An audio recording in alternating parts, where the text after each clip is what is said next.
Ixquiahuala de Juárez es uno de los 84 municipios que conforman el estado de Hidalgo. También es uno de los 29 municipios que conforman parte de la región del Valle del Mezquital de este mismo. En este municipio existe una diversidad innumerable de actividades que realizan los habitantes. Sin embargo, las principales de las que se sostiene su economía son la ganadería, la agricultura y en menor parte el turismo. También debo mencionar que este municipio tiene una gran diversidad hablando de sus costumbres y tradiciones, pues solo mencionar que el nombre Mixquiahuala proviene del náhuatl Mixquiahuala y se deriva de Mixquit, mezquite y Yahualí, círculo, cuyo significado es lugar circulado de mezquites, y es llamado de Juárez en honor al presidente Benito Juárez García. Este municipio actualmente cuenta con 29 localidades.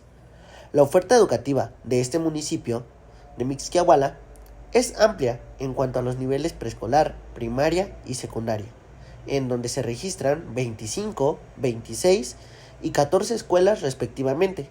Sin embargo, en lo que se refiere a los niveles medio superior, la oferta es sumamente escasa, como es la capacitación para el trabajo, que cuenta con 4 escuelas solamente. A nivel bachillerato existen 2 y solamente a nivel profesional cuenta con una. Registra, además, 6 bibliotecas públicas. Este municipio colinda con otros 2 de la región, el cual es Progreso de Obregón y Chilcuautla. Con Progreso de Obregón tiene una historia muy peculiar y trascendental que a lo largo de los años ha derivado una serie de conflictos entre sus habitantes y los gobernantes de estos mismos, pues la situación es saber y determinar cuál es la extensión territorial de cada uno de estos municipios, pues la división entre ambos no está bien establecida y no hay ningún papel ni ningún decreto que establezca cuál es la relación o cuál es el inicio de un municipio y el culmino del otro. Por eso se han originado diferentes riñas, diferentes discusiones y diferentes asambleas que no han definido con exactitud este término. El 22 de julio de 1922, siendo el presidente municipal el señor Justino Aguirre y suplente el señor Edmundo Mera, colocaron la primera piedra de la escuela que lleva por nombre Amado Nervo, en honor al ilustre poeta mexicano. Se principió la construcción de 3 salones y se terminó parte del edificio en 1926. El material de su construcción es de mampostería, con techo de petanillo, y rieles que fueron donados por el ingeniero David Castro y su piso de mosaico. Fue en el año de 1926 cuando se inauguró la escuela Amado Nervo, siendo el director el profesor Manuel Martínez de la Vega, quien trabajaba desde 1918 en las escuelas anteriores de esta misma. A partir de que se inauguró la escuela, fue mixta. Contaba con 2 profesores, logrando su crecimiento para bien de la comunidad. Llegó a contar con 11 elementos de docencia en el año de 1935. En el año de 1917, la escuela y la infraestructura de la misma presentó daños colaterales debido al sismo que se vivió de una magnitud de 7.3. Sin embargo, en 2018 y 2019, por recurso y por parte y orden del Estado, se decretó la remodelación de este mismo. La escuela primaria Amado Nervo, turno matutino, sector 21 de la zona 97, ubicada en la localidad ya mencionada, municipio de Mixquiahuala, se encuentra en la calle Gavino Barrera número 1. Es una escuela con matrícula de 639 alumnos, de los cuales 296 son niños y 320 son niñas en la actualidad, organizados en 23 grupos, con un promedio de 28 alumnos por grupo, que son atendidos por 34 personas que laboran en la institución, y de los cuales 9 son hombres y 25 mujeres, 23 frente a grupo, una educación física, 2 de inglés, 1 de habilidades digitales, 2 de USAER, 3 administrativos, 3 intendentes y 1 directivo. De los docentes frente a grupo, 18 son licenciados titulados y 1 pasante, 2 con maestrías y 1 con normal básica. Entre todos, se tiene un promedio de 16 años de experiencia laboral, lo cual indica que los docentes tienen la suficiente experiencia como para llevar a los alumnos hacia las metas trazadas. El grupo de segundo C para este ciclo escolar 2023-2024 está integrado por 26 alumnos, de los cuales 10 son niños y 16 son niñas. Sus edades fluctúan entre 6 y 7 años, cada uno con características propias. En el grupo, la mayoría son participativos y amistosos, aunque se ha podido detonar los problemas que aún presentan algunos niños en el lenguaje por lo que su expresión aún es con falta de algunas sílabas o cambio de grafías en su pronunciación, algunos con tratamientos médicos después de ser diagnosticados con TDAH, otros con problemas de DI y DSA. Mi nombre es Emanuel Alejandro Rosas Espinosa. Soy alumno y docente en formación de la Escuela Normal Valle del Mezquital en el municipio de Progreso de Obregón Hidalgo. El día de hoy me encuentro aquí para platicarte un poco acerca de mi práctica docente en esta primera jornada de prácticas y observación, correspondientes al quinto semestre de la licenciatura en Educación Primaria. Si me preguntaran cómo podría describir yo mi práctica docente en esta jornada, yo podría contestar en cuanto a lo que en mí respecta los avances y los productos y también producciones, válgame la redundancia, de mis alumnos que se me encomendaron en mi grupo. En este caso, el segundo grupo grado C, son 26 alumnos, entonces se me complicó y tuve un poco esa dificultad de tal vez en algunos momentos controlar al grupo. En cuanto a las actividades que yo propuse en mi planeación docente, muchas veces los alumnos, o había un grupo de alumnos, que en este caso yo los tenía como los avanzados, que terminaban las actividades mucho más antes o mucho más primero que sus otros compañeros. Entonces muchas veces eso me ganaba la atención en cuanto a que ya estaban distrayéndose con otra cosa.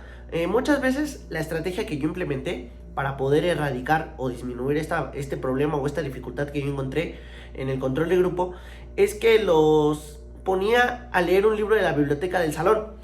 Tuve mucho esa fortuna y esa facilidad de tener una biblioteca dentro de mi grupo. ¿Por qué? Porque los alumnos se interesaban cada vez más en saber cómo iba a terminar ese libro que estaban leyendo.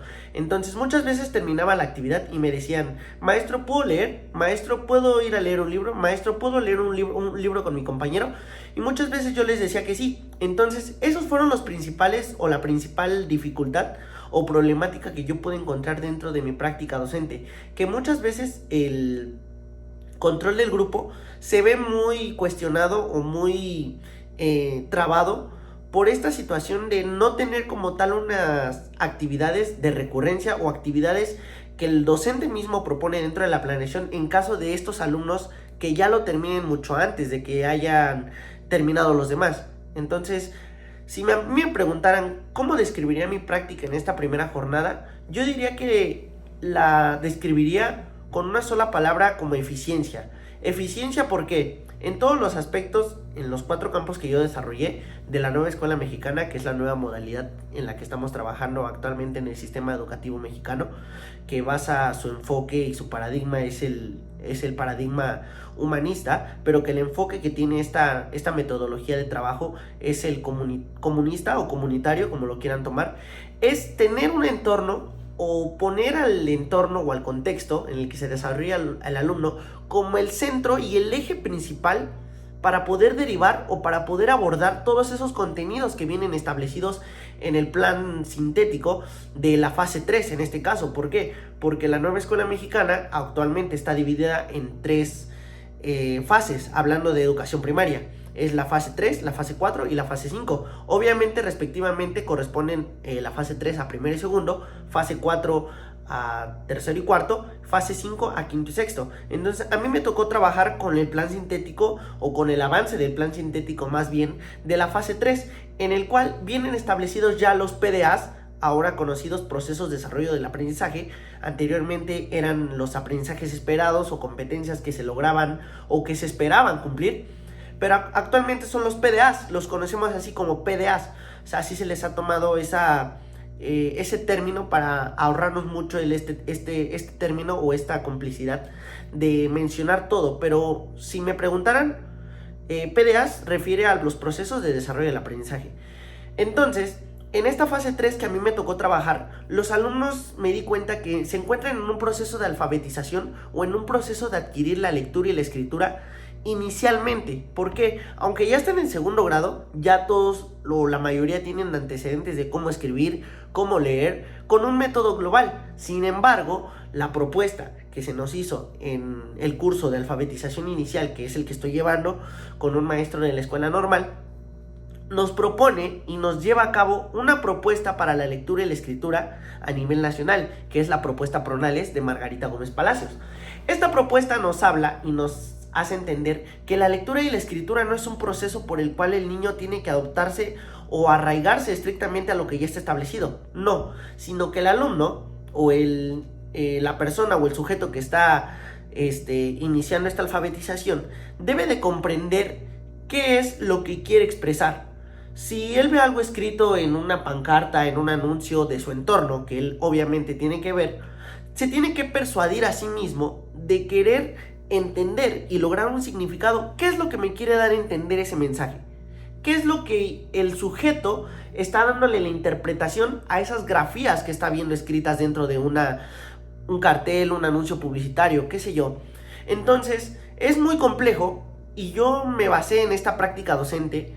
La describo como eficiente. ¿Por qué? Porque yo noté mucho el avance de los alumnos en cuanto al proceso que llevan con la maestra titular, que es muy bueno. Igual me siento muy afortunado por haber tenido a la maestra Leticia Escamilla como encargada de mi grupo, como la titular de mi grupo que me tocó. ¿Por qué? Porque yo revisé los trabajos de los alumnos, los trabajos de los pequeños, las libretas, y los pequeños al principio no tenían una ubicación dentro del cuaderno de cómo escribir. Ponían letras grandes, letras pequeñas, letras que iban de manera diagonal y no así como lo marcan los renglones de la libreta. Sin embargo, me fui revisando un poco más hoja por hoja, porque es un trabajo al que yo me sometí en los 2 días de observación, y me di cuenta que efectivamente la maestra lleva la propuesta Pronales enfocada a la nueva escuela mexicana. Me sorprendió mucho a mí que la maestra titular me comentara que llevó este curso de la propuesta Pronales enfocado a la nueva escuela mexicana en un curso. ¿Esto qué quiere decir? Que la capacitación, actualización y preparación docente juega un papel muy importante dentro de la educación básica en nuestro país, o al menos en el grupo en el que yo estuve. ¿Por qué? Porque ese avance que yo estuve viendo, potencial o exponencial, que yo referí, que yo pude notar, se ve muy arraigado y se ve muy trabajado y muy marcado en cuanto a lo que el niño sabe. Es cierto y es bien sabido que el alumno o que los alumnos, los niños, son sujetos cognoscentes. No es bueno o no es correcto decir o establecer o tener esas llamadas etiquetas de que los alumnos no saben, no conocen, no tienen la idea o la noción. No. ¿Por qué? Porque los alumnos, sean de la edad que sean, niños, de no sé, empezando por la educación inicial, el preescolar o la primaria, sea la edad que sea la etapa por la que se encuentren, ellos tienen saberes, ellos tienen conocimientos establecidos de acuerdo a qué, no a lo que viene leído o establecido en un libro, no a lo que dicen las letras, no a lo que dicen los libros acerca de una definición de un objeto o de una cosa, no, sino más arraigado o más enfocado u orientado, a las experiencias vivenciales. Estas experiencias vivenciales, ¿de dónde se obtienen? Del contexto en el que los alumnos se han desarrollado. ¿Vale? El acercamiento de los alumnos normalistas a las escuelas de educación básica durante el trayecto de práctica profesional, pues tiene como finalidad fundamental fortalecer su formación con futuros docentes a través de la experiencia de la práctica.